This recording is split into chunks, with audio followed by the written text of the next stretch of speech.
Hello everybody, and a very warm welcome to the first episode of Hidden Jewels of Soul and Disco in 2023. I hope all of you had a safe and happy New Year's Eve, that you're doing great, and all the best to you for 2023. For this week's episode, I choose an artist which I deeply love, and I listened to all her recordings, and I think to me she's one of the most underrated, overlooked artists in music history. Therefore, this week we'll be featuring Carolyn Franklin.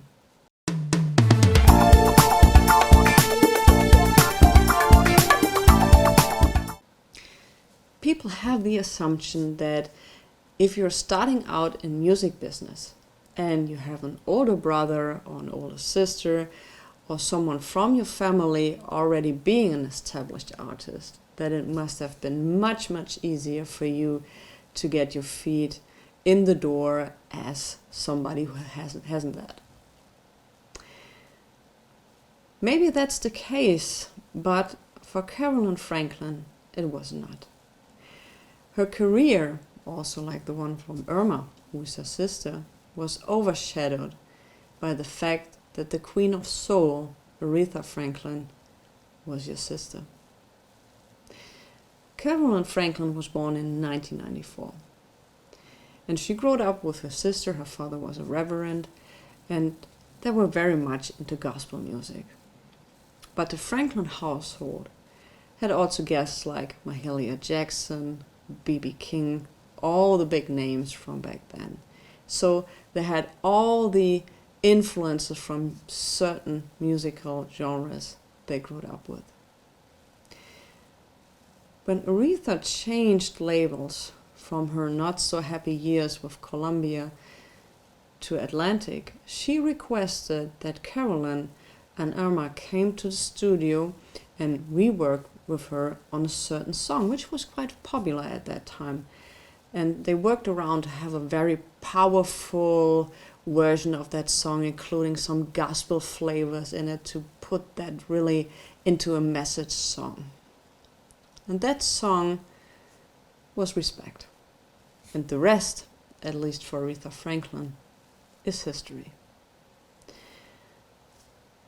If we go back a few years, Carolyn tried very early on to get her feet into music business, just like her older sister. She even had an audition with a future Supreme, which was Mary Wilson. She had the eye and the ear to track down talent. The project never happened, out of reason you might understand. But she had the idea. In the mid-60s, in 1964, she recorded 2 singles. And these singles were called When I Fall in Love and You Came a Long Way from St. Louis. These singles weren't a success at all. So she got back to Detroit, worked in a post office, and worked on her songwriting abilities. She had a hard time in that post office because many people were like, well, you're Aretha Franklin's sister, you don't need to work here. But what many people didn't understand is that Mr. Cleveland was very strict. When you had a certain age, you had to leave the house and you had to make your own living. So yes, she needed that money and she needed that job. In 1968, things started to change for Carolyn. When she went again into the studio with Aretha, they became very close next to the part that they were sisters, but they also had a very great professional relationship. The song Ain't No Way was written by Carolyn Franklin and put her and her songwriting abilities on a whole new level. And I was stunned when I was watching YouTube and I found some footage from that recording session. And you can see on that clip the passion and how Carolyn is directing Aretha through that song and how she managed her and telling her how she wants to sound that and how she's clapping her hands and getting her into that rhythm. It's just super fascinating, and I'm so thankful that this footage exists. I'll put the link to the footage in the description. There are actually two, and you can see it in full length. It's just fascinating as hell. She also wrote Baby, Baby, Baby, and the 1973 hit Angel by Aretha Franklin. In 1969, Carolyn got a contract with RCA Records, and she released her first album. And the cover art is as much 1969 as you can imagine, because her first album was called Baby Dynamite. Look at this cover art. I'll show you the back. There's an introduction of her, and the introduction was written by her father, Reverend Franklin.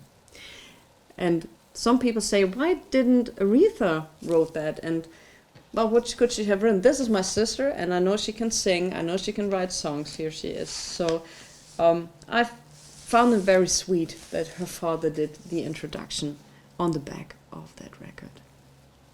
The follow-up album in 1970 was called Chain Reaction.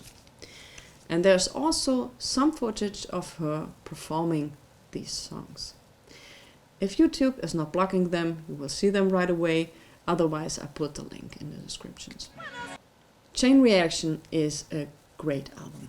I love it from the beginning to the end. There are songs on it like Going in Circles, which you might have known as a version from Isaac Hayes. There's Right On it, which she has also written herself. And Everybody's Talking, a great cover of that song. So this is really a record I recommend listening to. It's awesome. In 1970, she released her third album, and it was called The First Time I Cried. I unfortunately don't have this record in my collection, as it's an impossible task to find her records in Europe. So I don't have that in my collection. You can listen to it on YouTube, on Spotify. For my taste, it's not so much the vibe to it. I think she was still trying to figure out in which direction she wanted to go. And in 1973, another follow-up came out, and it was called I'd Rather Be Lonely, which I also don't have in my collection, but you can listen to it on YouTube as well. In 1973, she had a rift with RCA Records because, as she stated in an interview in September of 1976, she wasn't really having the feeling that RCA promoted her the same way as RCA promoted white artists. And in some cases, it's just not enough to be Aretha Franklin's sister, to ride on a train and to sell records. In 1975, Curtis Mayfield got in touch with her and offered her to sing the soundtrack of Sparkle. And she jumped on that chance. Aretha got a record of the music and requested to sing the songs herself. And her father, Reverend Cleveland, was the one who convinced Carolyn to give this opportunity to Aretha. Carolyn was devastated, but at the end of it, she said something which I think showed so much strength and too much power to it. So she said about that, and I quote, "It's hard for me to say that Aretha sang those songs better than anyone could have, but I do have to say it because it's the truth." So we know Sparkle put Aretha back on the charts and was a huge hit, and it's also considered by some critics as one of best of Aretha's albums. So that might have been a chance for her, but she had to let go. In 1976, RCA released an album of her, which was called If You Want Me. And in my opinion, it's her best. I love this album from the beginning to the end. And I would say, once again, if YouTube is not blocking it, let's have a listen. No, no, baby. No,